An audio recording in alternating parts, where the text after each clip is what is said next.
कसं असतो कोणी सांगितलं quantum mechanical model of atom. तर हे मॉडेल आपण ऍक्सेप्ट केलेलं आहे. तर ह्या मॉडेलमध्ये काय काय आहे ते शिकण्यासाठी आपल्याला आधी हे dual nature of particle borne काय केलं होतं, इग्नोर केलं होतं. आणि बोरने अनसर्टन्टी प्रिन्सिपल काय केलं होतं, इग्नोर केलं होतं ना. काय केलं होतं ignore? Dual nature of particle. कोण लिहित आहे स्क्रीनवर, लिहू नका रे. आणि अनसर्टन्टी प्रिन्सिपल. तर आधी हे आपल्याला जोपर्यंत कळणार नाही तोपर्यंत हे मॉडेल कळणार नाही. समजला पॉईंट? काय बोललो? बरोबर. ते आपल्याला ड्युअल नेचर ऑफ पार्टिकल आणि अनसर्टन्टी प्रिन्सिपल आधी बघावं लागेल. मग ड्युअल नेचर ऑफ पार्टिकल हा जो कन्सेप्ट आहे हा कोणी दिला? त्याचं नाव होतं डी ब्रॉग्लीस. नाव काय होतं? डी ब्रॉग्लीस. डी ब्रॉग्लीस एक सायंटिस्ट आहे, त्याने एक इक्वेशन बनवलं आणि ते इक्वेशनला म्हणतात वेव्ह पार्टिकल ड्युअलिटी. काय म्हणतात? Wave particle duality. कुणाची? पार्टिकलची. पार्टिकल जगामध्ये जोही पार्टिकल एक्झिस्ट करतो, पार्टिकल समजतं ना, त्याला दोन नेचर असतात. एक असतं वेव्ह. पार्टिकल म्हणजे समथिंग, कोणत्याही गोष्टीला दोन नेचर असतात, वेव्ह आणि पार्टिकल. बरोबर. तुम्हाला जेव्हा आपण न्यूमेरिकल सॉल्व्ह करू तेव्हा गोष्टी प्रॉपर कळतील. सध्या कळालं डिब्रॉलिसने हे ड्युअल नेचरच्या पार्टिकलवरती गप्पा केल्यात. त्याचं म्हणणं काय होतं चला आपण बघू. चलो तर कोण वाचणार आहे? यश वाच.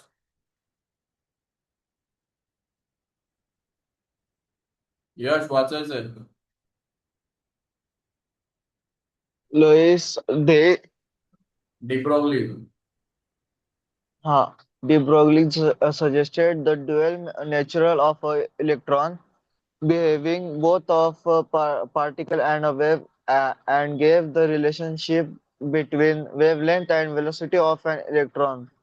हे बघा डिब्रॉलीचं म्हणणं होतं की जो इलेक्ट्रॉन असतो, बेसिकली जो इलेक्ट्रॉन असतो त्याच्याकडे दोन नेचर असतात. एक असतं वेव्ह नेचर आणि एक असतं पार्टिकल नेचर. कळलं? वेव्हला मास नसतं पण पार्टिकलला काय असतं?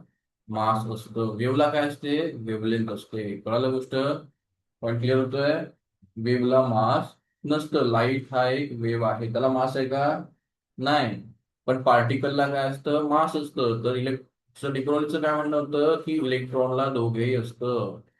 तो वेव्ह सारखा बिहेव करतो, तो पार्टिकल सारखा बिहेव करतो. मग त्याने काय प्रूव्ह केलं? त्याने एक इक्वेशन दिलं की इलेक्ट्रॉनचं पार्टिकलचं वेव्ह कसं काढायचं आणि पार्टिकल कसं. तर इक्वेशन बघू आधी आपण. हे बघा इक्वेशन असं आहे, इक्वेशन आलेलं आहे is equals to MC square. Einstein कुठून आलाय? Is equals to MC square. आपण डायरेक्टली आपल्याला दोन फॉर्म्युला माहित आहे. इज इक्वल्स टू माहिती आहे एच न्यू, लास्ट लेक्चरला वापरला होता. काय होतं?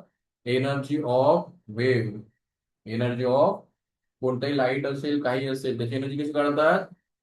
Plank constant into frequency. याला मल्टिप्लाय केल्यावरती आपल्याला कोणत्याही लाईटची रेडिएशनची एनर्जी मिळते. पुन्हा दुसरा formula is equals to M C square. हाही फॉर्म्युला आहे, आईन्स्टाईनने दिलाय. काय दिलाय? आईन्स्टाईनने दिलाय. सी म्हणजे व्हेलॉसिटी ऑफ लाईट. सी म्हणजे काय? Velocity of light. मग हे एच न्यू आणि एम सी स्क्वेअर एकच आहे की नाही? हे दोघं सेम आहे. हे तर इक्वेशन तुम्हाला टी शर्ट वर छापलेलं दिसतंय मला लोकांच्या. गद्या मोराला जे पाठ असतं, एक पाचवीतला पोरगा आहे तो हे इक्वेशन घालून फिरतो फिरतो ना, बघितलंय मी. मग ही जर सेम आहे तर तुम्ही म्हणू शकता H nu is equals to M C square. म्हणू शकता ना? म्हणू शकता की नाही? Is equals to M C स्क्वेअरला तुम्ही असं म्हणू शकता. तर हे बघा याच्यामध्ये सिंपल आहे की कुठे गेलं? हे बघा, हे दिसलं? काय इक्वेशन होतं आपलं? M C square equals to H nu. बरोबर. आता हा न्यू जो आहे त्याला तुम्हाला लॅमडा टाकता येतं का? टाकता येतं. दीपक टाकता येतं का रे? न्यू म्हणजे काय? C is equals to nu lambda. हो सर. लॅमडा मध्ये लिहायचं असेल तर कसं? Lambda is equals to C by mu. बरोबर. लॅमडा टाकायचं काय टाकायचं? सी ची व्हॅल्यू आपल्याला ठेवायची आहे तर काय टाकायची? न्यू ची व्हॅल्यू टाकतोय आपण. कशी व्हॅल्यू टाकतोय? न्यू ची व्हॅल्यू. चला न्यू ची व्हॅल्यू कशी काढतात? C is equals to nu lambda. Nu काय असेल? सी बाय लॅमडा, बरोबर की नाही? न्यूला आपण सी बाय लॅमडा म्हणू शकतो का? म्हणू शकतो ना? म्हणू शकतो. मग इथे काय लिहिणार? M C square is equal to H, आणि तो काय आहे? C by lambda. काही प्रॉब्लेम कोणाला? हा सी स्क्वेअर आणि वन कट, मग काय राहिलं finally? M C is equal to H by lambda, बरोबर. जर आपण लॅमडाला तिकडे दिलं तर lambda is equal to H by M C. या इक्वेशनला म्हणतात डिब्रोव्लीज इक्वेशन. काय म्हणतात? De Broglie equation. मग फायनल इक्वेशन तुम्ही काय लर्न करायचं आहे? बाकीचं डेरिव्हेशन नाही. Lambda is equal to H by M C. Lambda म्हणजे वेव्ह लेंथ, एच म्हणजे प्लॅंक कॉन्स्टंट, सी म्हणजे व्हेलॉसिटी ऑफ वेव्ह, एम म्हणजे मास ऑफ पार्टिकल. आणि मास आणि व्हेलॉसिटीला दुसऱ्या भाषेत काय म्हणतात? मोमेंटम. मोमेंटम म्हणजे काय? Mass into velocity. त्याला पी म्हणतात. तर याला आपण असे लिहू शकतो, H by P. H by P. P म्हणजे काय? Mass into velocity. मग फायनल फॉर्म्युला काय झाला? कळतंय प्रत्येकाला रे? कळतंय का रे प्रत्येकाला? लिहायचं नाही ओंकार हो जेवढी. सर. तर फायनल हो. डिब्रॉलीचा फॉर्म्युला काय? लक्षात घ्या. डिब्रॉलीचं म्हणणं काय होतं? तर डिब्रॉलीचं म्हणणं होतं, एक इलेक्ट्रॉन असतो. इलेक्ट्रॉनला वेव्ह नेचरही असतं आणि पार्टिकल नेचरही असतं. यात कोणाला काही प्रॉब्लेम नाही. मग हे वेव्ह नेचर पार्टिकल, वेव्ह म्हणजे लॅम्बडा, पार्टिकल म्हणजे मास. मास पार्टिकलला काय असतं? मास असतं. वेव्हला काय असतं? वेव्ह लेंथ असतं. मग डिब्रॉलिसने यामध्ये एक रिलेशन दाखवून दिलं. मास आणि लॅम्बडा मध्ये एक रिलेशन आहे. काय आहे? रिलेशन आहे. तर lambda is equal to H by M C, और त्याला म्हणू आपण एच बाय पी. कारण एम सी म्हणजेच काय असतं? पी असतं. पी ला म्हणतात मोमेंटम. काय म्हणतात? मोमेंटम. ते काय असतं? मास इंटू व्हेलॉसिटीला काय म्हणतात? मोमेंटम म्हणतात. तर तुम्ही हे इक्वेशन तुम्हाला कळलं पाहिजे. मग इलेक्ट्रॉन आहे, तर तुम्हाला न्यूमेरिकल मध्ये काय येतं? न्यूमेरिकल डिब्रोलीज वरती असं येतं, एक इलेक्ट्रॉन आहे. तर इलेक्ट्रॉनचं तुम्हाला काय विचारलं असतं की त्याचं इलेक्ट्रॉनची वेव्हलेंथ एवढी आहे. एच रट्टा कॉन्स्टंट असतो. इलेक्ट्रॉनची स्पीड तुम्हाला माहिती असते 3 × 10⁸. तर त्याचं मास काढता येतं. ते तुम्हाला सांगतात की वेव्हलेंथ इलेक्ट्रॉनची एवढी आहे, एच आहे, तर इलेक्ट्रॉनचं मोमेंटम काढता येतं. तुम्हाला पॉइंट पॉइंट कळतोय का? Hello online Omkar. हो करतो. हो सर, कळतंय. हो डिब्रोलीचं सर, कळतंय सर. डिब्रोलीचं इक्वेशन लिहून टाका. Lambda is equals to H by M C. Lambda लिहा. लॅम्बडा म्हणजे wavelength, H Planck constant, M mass, C velocity, आणि त्याच्या खाली लिहा अजून एम सी ला पी म्हणतात मोमेंटम, मग एच बाय पी.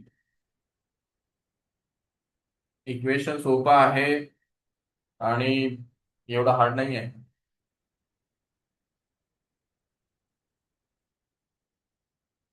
ऑनलाईन वाले नोटबुक मध्ये लिहिलेलं पाहिजे.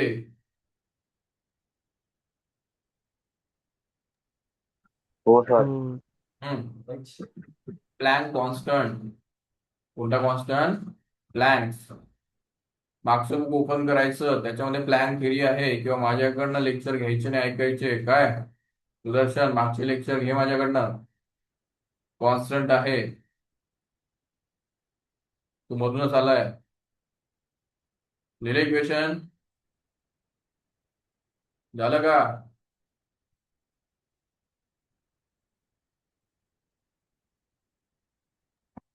हो सर. हो बरं. सर. इक्वेशन झाल्यानंतर न्यूमरिकल. इक्वेशन झाल्यानंतर न्यूमरिकल.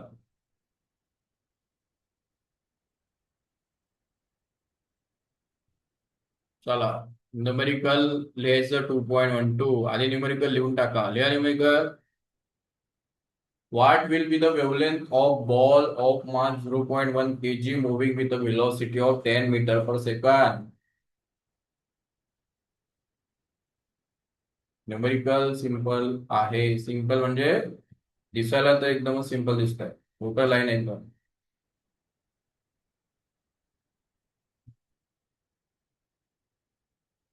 Colour change.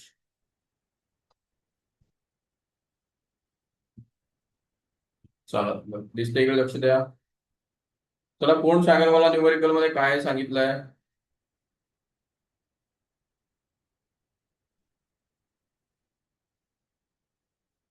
चला सुदर्शन सांग न्यूमेरिकल मध्ये काय सांगायचं आहे. आधी बघा 2 मिनिटं लागले चालतील. न्यूमेरिकल आधी काय विचारलंय काय ते कळायला पाहिजे. वाचा.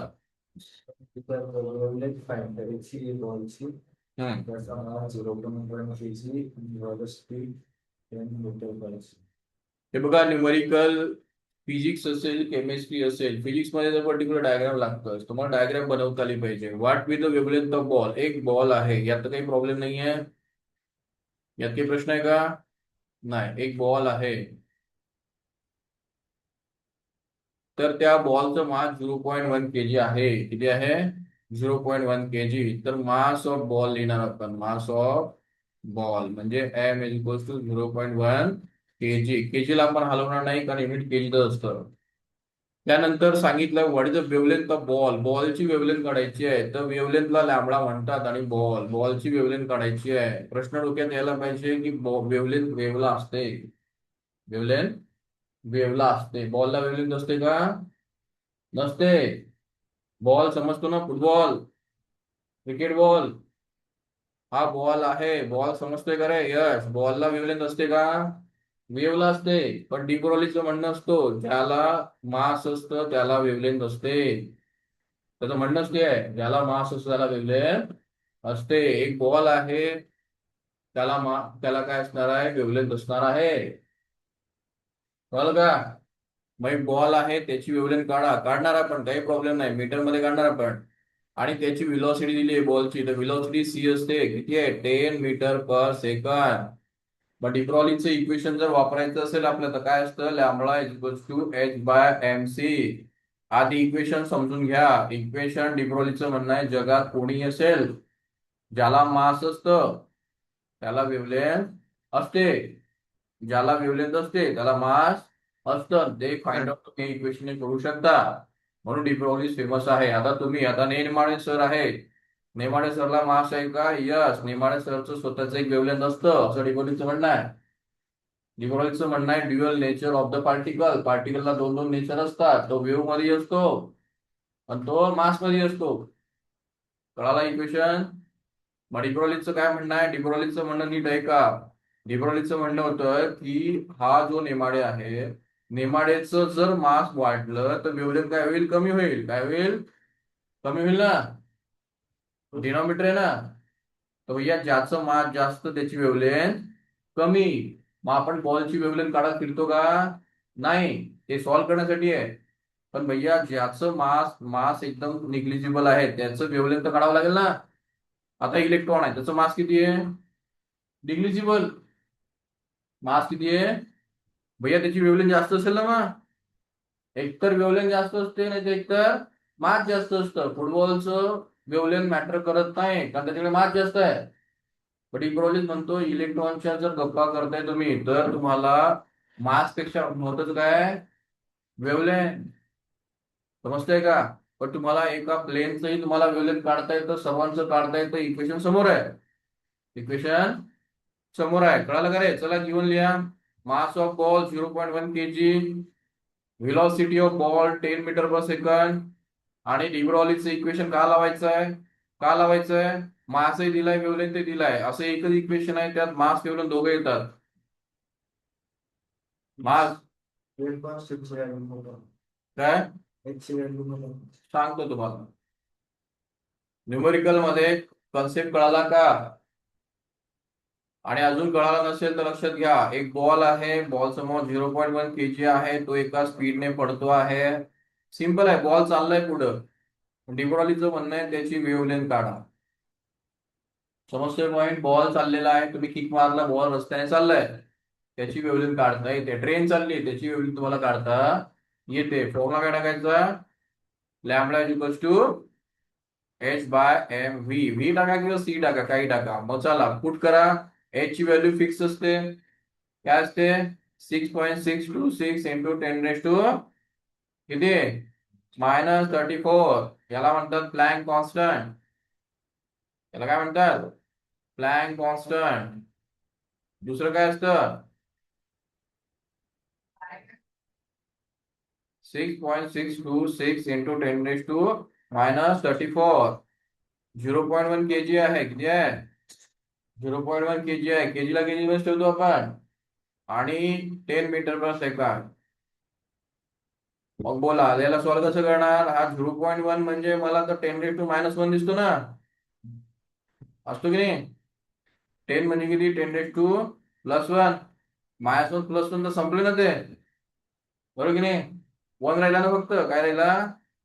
इथे बॉटमला 1 राहील फक्त. वरती काय झालं ना, ते काय तेच आन्सर येईल ना. आन्सर ते देईल ना.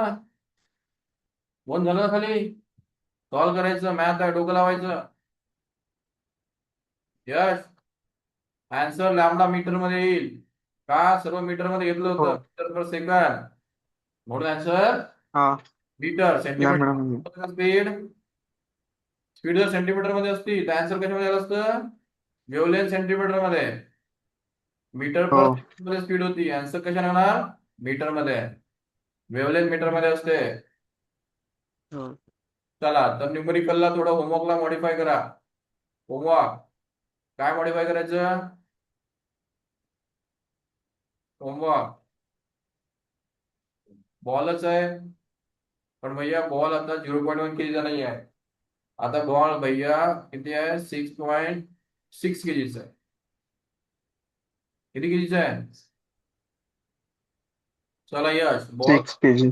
आहे आणि व्हेलॉसिटी आता 10 मीटर पर सेकंड ठेवली आहे. हम्म.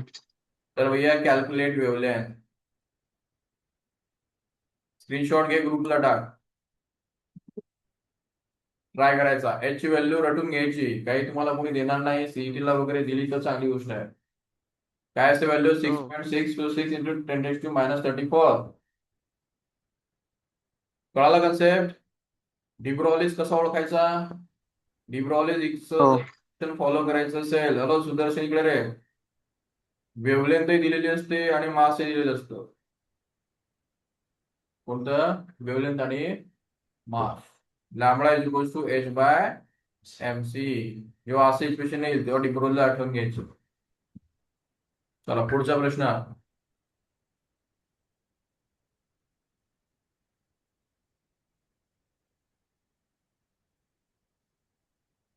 चलो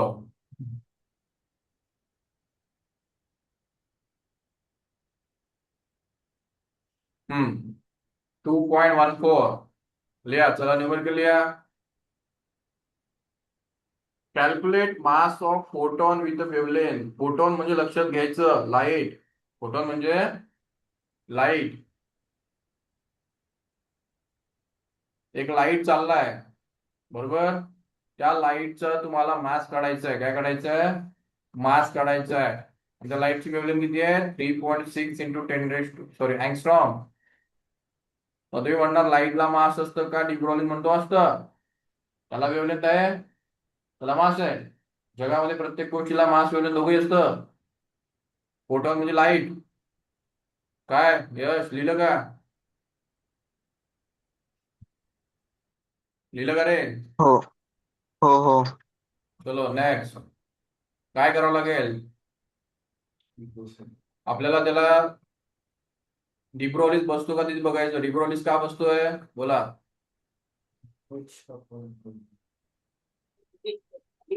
डिब्रोलिस का बसतोय? फोटोन बद्दल गप्पा होत आहे. कोणी असो, तो बॉल असो, फोटोन असो, कोणी असो, त्याचं तुम्हाला काय दिलाय? वेवलेंथ दिलाय, लॅम्बडा दिलाय. काय दिलाय? लॅम्बडा. लॅम्बडा किती आहे? 3.6. चालत नाही बरोबर. 3.6 इंटू अँगस्ट्रॉम. अँगस्ट्रॉमला काय म्हणतात? 3.6 इंटू 10⁻⁻10 मीटर. डोक्यात घ्यायचं अँगस्ट्रॉम म्हणजे 10⁻⁻10 मीटर. हेच कळालं नाही तर प्रश्न नाही. मग तुम्हाला लाईट असो, बॉल असो, फुटबॉल असो, एरोप्लेन असो, कोणी असो, अर्थ असो, वेव्हलेंथ दिलाय. काय विचारलाय? मास विचारलाय. काय विचारलाय? मास. भैया वेव्हलेंथ आणि मासचा कन्सेप्ट आला म्हणजे आपला डिब्रोलीज आणायचा. Lambda is equals to h/mc. Lambda दिलाय काय आहे? 3.6 into 10⁻⁻10 is equals to h माहिती आहे 6.6 समथिंग इंटू 10⁻34. एम काढायचा आहे. सी काय असतो? लाईटचा पार्ट आहे. 3 इंटू 10⁸ मीटर पर सेकंड. कळालं का? करताय रे? हो सर.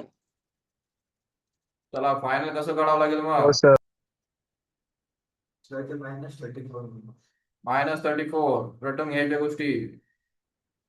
चला तर फायनल आन्सर कसं काढावं लागणार? हे ब्लॅक व्हाईट जरा काय मला माहित नाही कसं काय चालत नाही बरोबर ते लिहायचे प्रॉब्लेम झालेत माझे. हे बघा असं झालंय ते. लॅम्बडा किती आहे?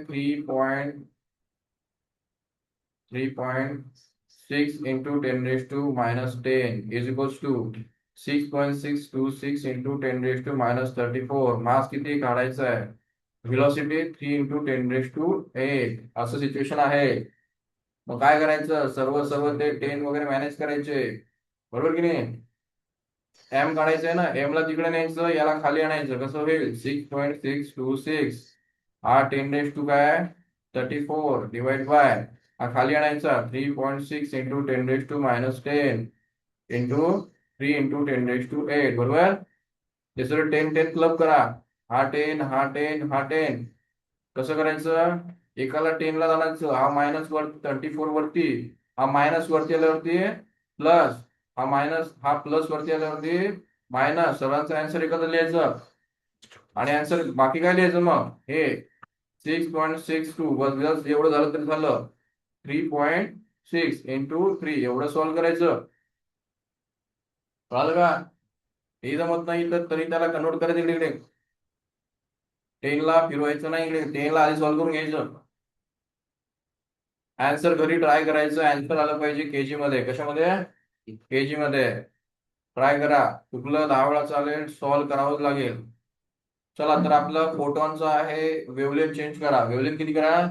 चेंज करा. वेव्हलेंथ आता lambda is equals to 400 nanometre टाका. चला किती? 400 नॅनोमीटर आणि एक लॅम्बडा अजून टाका 700 नॅनोमीटर. दोन साठी मास काढायचा आहे. Mass for 400, mass for 700. Homework me angstrom मध्ये नाही दिलाय, नॅनो मध्ये दिलाय. नॅनोचा अर्थ करतो 400 इंटू 10⁻⁹ मध्ये दिलाय मी. लक्षात ठेवायचं. नॅनो बद्दल बोलतोय मी, अँगस्ट्रॉम नाही. डिब्रोलीज मध्ये कोणाला प्रॉब्लेम आहे? बोला. ऑनलाईन चिन्मय, तन्मय कधी येणार आहे क्लासला रे? नाहीये सर. पुन्हा एकदा रिपीट. प्रॉब्लेम नाहीये सर. डिब्रोलीज वरती क्वेश्चन येणार. रिपीट. हे बघा डिब्रोलीज हा कशाबद्दल आहे? Dual nature. कोणाचं? कोणाचंही जगामध्ये कोणी असेल तर डिब्रोलीजचं म्हणणं ज्याला वेव्हलेंथ असतं त्याला भैया मासही असतं. ज्याला मास त्याला वेव्हलेंथ असतं. त्यातलं जे इक्वेशन बनलं त्याने डिब्रोलीजने बनवलं. तर लक्षात ठेवायचं इलेक्ट्रॉन्सला आपण हे इक्वेशन का वापरतो? इलेक्ट्रॉनचं मास एकदम स्मॉल आहे म्हणून त्याचं वेव्ह नेचर आपल्याला स्टडी करावं लागतं.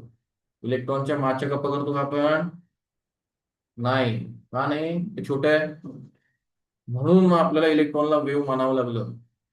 इलेक्ट्रॉनला पण तुम्हाला विचारलं की इलेक्ट्रॉनला पण वेव्ह का म्हणतो? कारण त्याचं मास एकदम छोटा आहे, त्याची वेव्हलेंथ एकदम मोठी आहे. कळतं ना? मास छोटं, वेव्हलेंथ मोठी, म्हणून शेवटून आपण इलेक्ट्रॉनचा मास सोडून देतो आणि डायरेक्ट म्हणतो इलेक्ट्रॉन एक वेव्ह आहे. मग तुम्हाला विचारलं इलेक्ट्रॉनला मास असतं का? असतं. तर ते एकदम छोटं असतं, त्याला कन्सिडर करण्याची गरज नाही. पण जगामध्ये प्रत्येक गोष्टीला दोन नेचर असतात असं डिब्रोलीचं म्हणणं आहे. कळालं कन्सेप्ट? ऑनलाईन करताय रे? जाता डोक्यामध्ये? हो हो सर. हो सर. हो सर. रेकॉर्डिंग लावलं नव्हतं का रे आपण? हो. लावलाय का?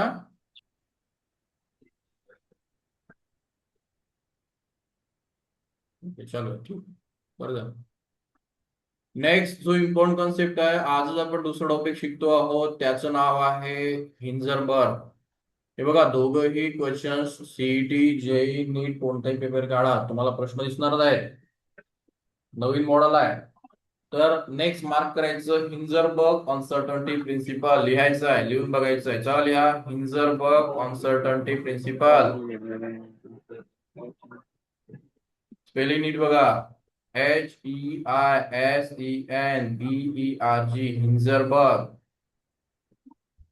सायंटिस्टचं नाव आहे हिंजरबर्ग अनसर्टन्टी प्रिन्सिपल. अनसर्टन्टी म्हणजे कळतं आपल्याला काय, जे सर्टन नाही आहे, इंग्लिश शब्द आहे.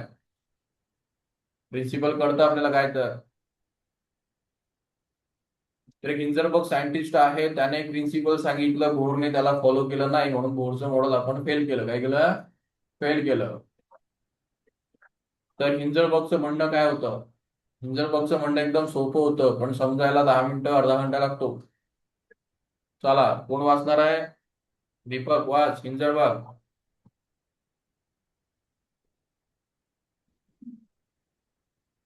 हो sir. According to the principle, it is impossible to determine simultaneously the exact position and exact momentum of an electron. Delta x into delta p थांबायचं. is थांब दीपक. हिंजरबर्ग प्रिन्सिपल जसं डिब्रोलिस इलेक्ट्रॉन बद्दल बोलतो, इलेक्ट्रॉनला मास असतं, वेव्ह असतं, तसंच हिंजरबर्ग कशाबद्दल बोलतो? इलेक्ट्रॉन. आपल्याला इलेक्ट्रॉनचा स्टडी करायचं आहे.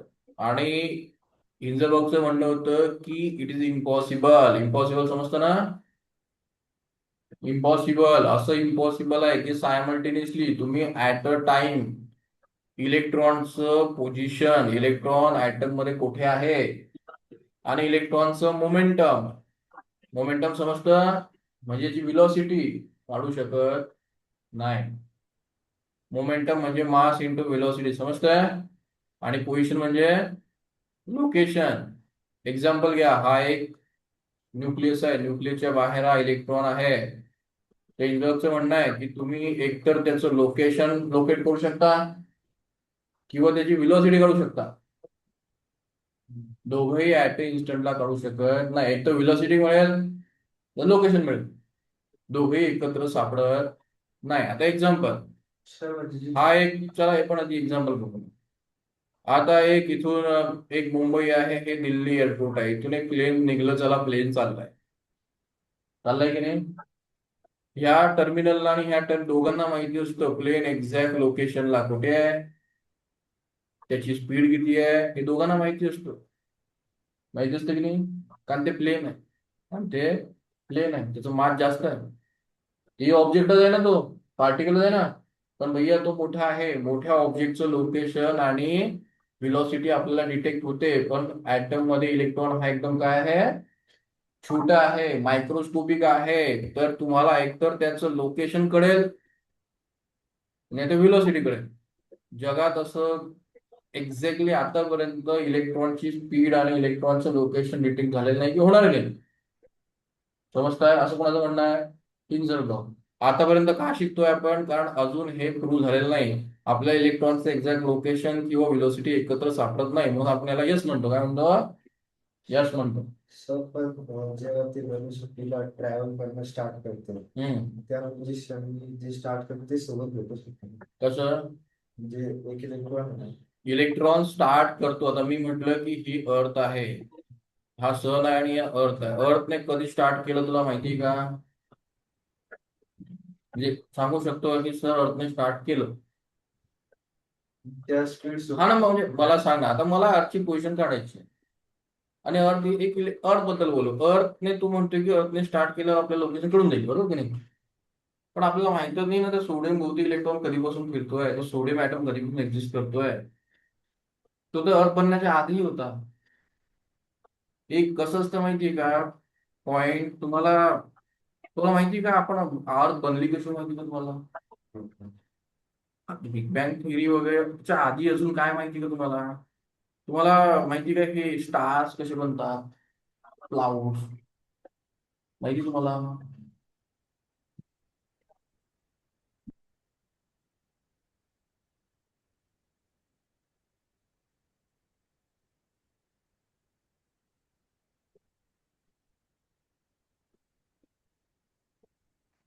त्याला वाटतंय की पाऊस पडतो असं दाखवलं. त्याला पाऊस पडायचे स्टार दाखवत होते. समजलं तर कोणते दाखवते माहिती का? ते आपले हे दाखवत होते, पाण्याचे क्लाउड दाखवत होते. कोणते? पाऊस पडायचे. त्याला मी विचारतोय की हे बघा, कोणतं बघायचं आहे तुम्हाला? नासा बघ. कसं नासावर जास्त भरोसा? कशावर भरोसा आहे? नासा. हे बघा, नासाच्या साईडला आपण दिसतंय तुम्हाला, म्हणजे कसं डोक्याला ताप नको, नासाची वेबसाईट आहे. नासाच्या वेबसाईटवर जर तुम्ही जाल तर तिथे बर्थ ऑफ स्टार नावाचा कन्सेप्ट आहे. बरोबर? त्याच्यामध्ये तुम्हाला असं कळेल की हे असे क्लाउड्स असतात आपल्या अर्थच्या बाहेर, युनिव्हर्स मध्ये. मी अर्थची गप्पा नाही, हे स्टार्स आहेत. समजलं? आपण या स्टारच्या शेजारी कुठेतरी आपला छोटासा, आपण स्टार नाही होत, आपण प्लॅनेट आहोत. त्यावर प्लॅनेट आपण फिरतो. तर या अशा स्टारच्या मध्ये असे मोठमोठे क्लाउड्स असतात. काय असतात? रिअल आहे ना. नासा खोटं काय टाकणार? हे खोटं टाकणार का? मी आधीच सांगितलं ना, science, NASA, Jio, universe, star. NASA कुठं टाकणार का मला सांगा तुम्ही. मी वेबसाईट कोणती घेतली? चेक करा, अमेरिकेची आहे का वेबसाईट, नासाची. तर स्टार्स साठी असे क्लाउड तयार होतात. ह्या क्लाउड मध्ये मोजून तुम्ही जर एका एका क्लाउडचा छोटासा पार्ट घेतला, त्याच्यामध्ये 100-200 अर्थ, हा मोठा क्लाउड आहे, याच्यापासून 100 ते 200 स्टार तयार होतात. कळलं? आणि हे जे क्लाउड्स असतात ना, या क्लाउड मध्ये मॅटर असतं. काय असतं? मॅटर. ह्या क्लाउड जर कॉन्ट्रॅक्ट झाले, काय झाले? कॉन्ट्रॅक्ट झाले आणि ते तेव्हा स्पेरिकल शेप मध्ये आले की त्याला स्टार म्हणतात. काय म्हणतात? स्टार. मग आधी स्टार बनलेत, मग स्टार पासून तुटून इकून तिकून जे स्टार थंड झालेत ते प्लॅनेट झालेत. बरोबर? मग तो सोडियम ॲटम या क्लाउड मध्ये कुठून आला अजून आपल्याला माहिती नाही. आपल्याला माहिती फक्त क्लाउड असतो. तो क्लाउड का बनतो, कोण येतो, माहिती का? नाही. आपल्याला एवढं माहिती स्टार कसा बनतो, स्टार पण प्लॅनेट कसा बनतो, आणि आपण का जिवंत आहोत.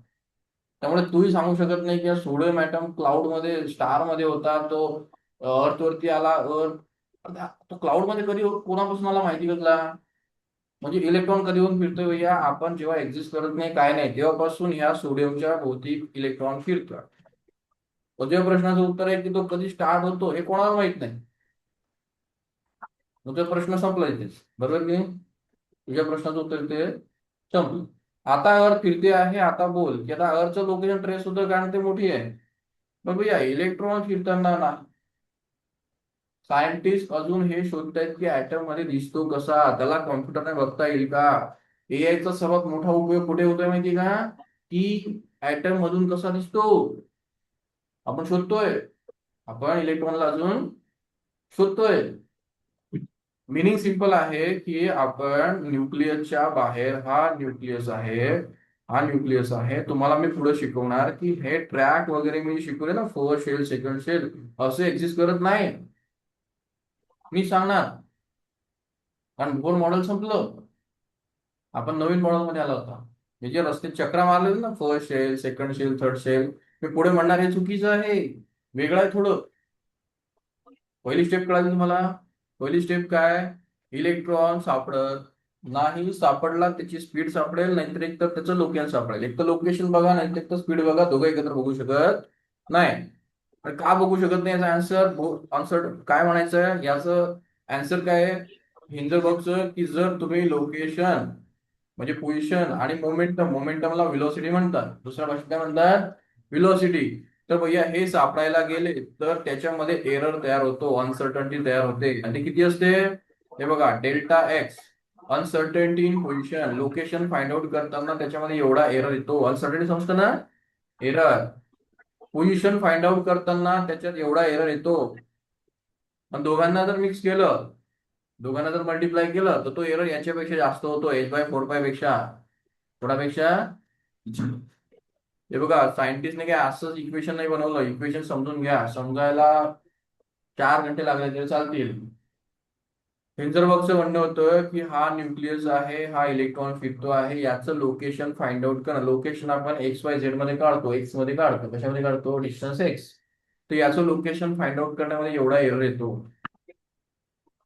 समजतो एरर? समजतो म्हणजे चुकीचं असतो. त्याची मोमेंटम म्हणजे स्पीड फाइंड आउट केले गेले की ते एवढं मोमेंटम मध्ये एरर येतो. मग दोघं एकत्र करायला गेले की ते दोघांचा एरर मल्टिप्लाय होतो आणि तो एरर इक्वल टू किंवा ग्रेटर दॅन ह्या नंबर पेक्षा जास्त असतो. 4/h पेक्षा तो दोघांचा एरर जास्त असतो. म्हणजे तो मोठा एरर असतो. म्हणजे आपण ते चुकीचंच फाइंड आउट करत असतो. रिअल आपल्याला माहितच नसतो. रिअल आपल्याला माहित नसतं. त्यापेक्षा एकच लोकेशन फाइंड आउट करा किंवा मोमेंटम एकत्र फाइंड आउट न करू. दोघं एकत्र फाइंड आउट करायला गेले तर एरर हा 4/h पेक्षा जास्त असतो. काय असतो? आणि एवढ्या एररने तुम्ही जे दाखवणार ते चुकीचं असतं. जे फाइंड आउट केलं ते चुकीचं असतं. त्याने सायंटिस्टला प्रूव्ह केलं की हा जो नंबर आहे 4/h हा किंवा याच्यापेक्षा जास्त मोठा एरर येणार. आणि तुम्ही जे शोधत होते ते तुम्हाला काहीच समजणार नाही. त्यापेक्षा एक तर फक्त लोकेशन घ्या किंवा व्हेलॉसिटी फाइंड आउट करा. व्हेलॉसिटी म्हणजे मोमेंटम, मोमेंटम म्हणजे मास इंटू व्हेलॉसिटी. कळला पॉईंट? बोर म्हणत होता ह्या रेडियसला फिरणार, असं फिरणार, हे फिरणार. याने म्हटलं नाही, फिरणार पण लोकेशन सापडणार नाही. लोकेशन आहे पण कुठे किती स्पीडने फिरतोय सांगता येणार नाही. आणि बोर काय म्हणायचं एकदम, एवढ्या डिस्टन्सला ह्या ट्रॅकमध्ये एवढ्या मोमेंटमने सांगायचं ना, एवढ्या ह्याच डिस्टन्सला एवढ्या मोमेंटमने इलेक्ट्रॉन फिरणार. हेंजर म्हटला पॉसिबलच नाही. एक तर मोमेंटम कळेल किंवा एक तर लोकेशन कळेल. तू म्हणणार रेडियस, ह्या रेडियसलाही फिरतोय, इथे मोमेंटमही एवढा आहे, असं होऊ शकत नाही. म्हणून हिंजरबर्गचं प्रिन्सिपल त्याने मान्य केलं नाही. म्हणून त्याचे कॅल्क्युलेशन नंतर चुकले. इलेक्ट्रॉनचं लोकेशन आणि सर्व आपल्याला एक्झॅक्टली कळू शकत नाही. समजते का रे? ऑनलाईन हो सर. हो सर. हो सर. प्रिन्सिपल, हे तर प्रिन्सिपल आहे ना, लोक सर्वांना लागलं पाहिजे ना. मग हे प्रिन्सिपल फक्त कोणाला लागतं? मायक्रोस्कोपिक ऑब्जेक्टला, जे ऍटमच्या मध्ये असतात. अर्थला लागत नाही.